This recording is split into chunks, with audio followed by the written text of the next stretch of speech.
Okay, this is now the 5 minute tarot for the 1st of June 2017. And I'm kind of smiling because it's 1:30 in the afternoon and it's been one of those days. You know how sometimes everything just goes wrong? So it's been like that. Anyway, I was going to I was going to give up today and just sort of write it off, but I can't let circumstances control me, and I just have to. I don't know whether it's just stubbornness on my part or whether it's a good position to take where when things seem to be going against you. I mean, like I made a video, but the recording was in mono, not stereo, and I couldn't duplicate the mono track to make it stereo, and it's things like that. So, what do you do? Do you write off the day and do something else instead? I suppose what I mean is some people would take the fact that it didn't work as a sign that they're not supposed to. And somebody I was speaking to mentioned about how things had gone wrong. She went to a hospital yesterday and things went wrong. But then she said something about it was meant to be. And I can't stand that. It was meant to be. Partly because too often it's a bit like you're giving up or you're using it as an excuse to not deal with stuff. Anyway, so I'm making another video and I hope this one works. And if it doesn't, I'll make another one until it does work. So for a while, I've been wanting to do something about horoscope spreads because they're really very useful. They're not easy to do, but they're very useful. And on screen, you're going to see a photograph of a layout for a horoscope spread where you've got 12 cards. And you lay them out face down, and over at the 9 o'clock position where the 9 would be in a clock face, that's the first house, so-called. And it describes the self. And then you're going counterclockwise. The 8 position is the second house, and then the 3rd, the 4th, and so on, all the way around.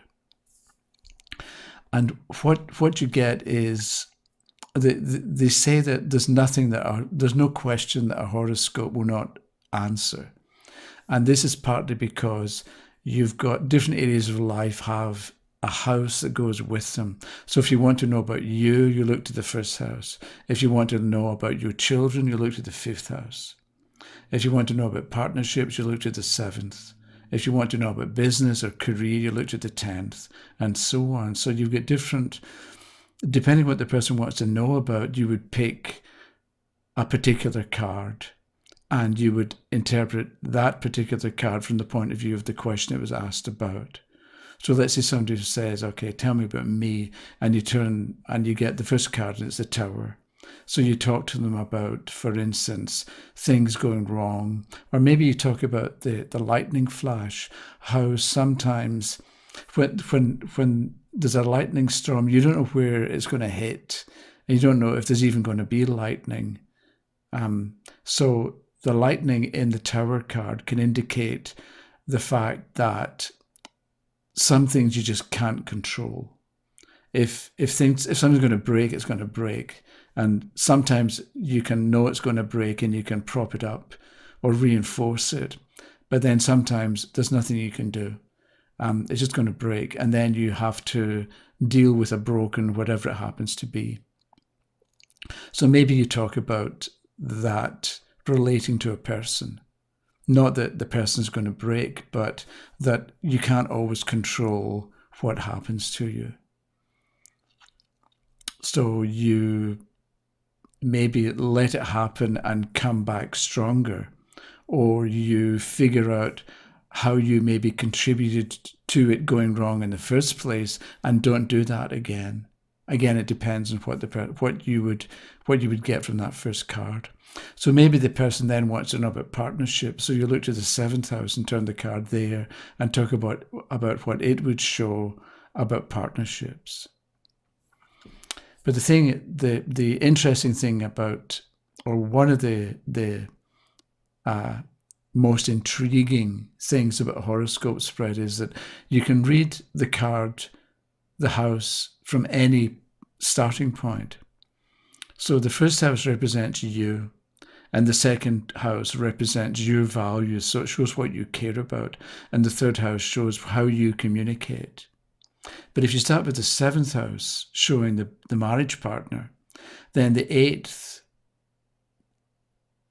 would show what the marriage partner cares about, and the ninth would show how the marriage partner communicates, and so on. Even though the ninth, if you start with the first house, you go around, the ninth would show your philosophy. But it can also, if you don't want to know about your philosophy and you want to know about about your in-laws, brothers and sisters of your husband or wife, then you look to the ninth house as well. So cards in different houses will answer different types of questions, but there's a method and a logic for the meanings of the houses and how they relate to each other. So you could, for instance, if somebody wants to know about, let's say, their daughter's boyfriend, so you look to the fifth, which is the daughter, and then opposite the fifth is the 11th. So the 11th house would show the daughter's boyfriend. And how does the daughter's boyfriend speak? 11, 12, 1. You looked at the first house, and it tells you about how the daughter's boyfriend speaks or drives, because the third house is how you drive. So you can, there really isn't anything that you can't answer, but you need to get the hang of how the horoscope is set up, what the houses mean, and how they relate to each other. And that means that you can then you use the card in a particular house, and what it shows will depend on what the question is. So I wanted to look at this a bit over the next couple of days. And also, some people bought my tarot course, johnstarotcourse.com. And so I wanted to give them something extra or something special. So I'm going to make a video. I had been going to make a video course on the horoscope spread, but I'll do it, but I'll include it with John's Tarot course. So if you bought the course and I haven't already told you about the horoscope spread course, let me know and I'll send you the details. But otherwise, I'll put something on YouTube or the dynamictarot.com, so you'll have the beginnings of it. But if you want the in-depth version, I'll probably include it with the tarot course. But anyway, I'll do something and give you an example or two tomorrow, using one or two cards and showing you how they can be interpreted from different points of view, depending on the question that was asked of the horoscope. So that was a kind of jumbled 5-minute tarot today, but I'm blaming the date, and I'm blaming the world, because it's just been even I walked to the post office today and the wind was blowing. I hate wind because it's invisible and you can't see it, but when it's gusting and it's strong and it's right in your face, it's really annoying, I find. A cool breeze is one thing, that's all right, but today was cold and just too windy. Okay, enough of me complaining. I'll see you tomorrow. Okay, bye-bye.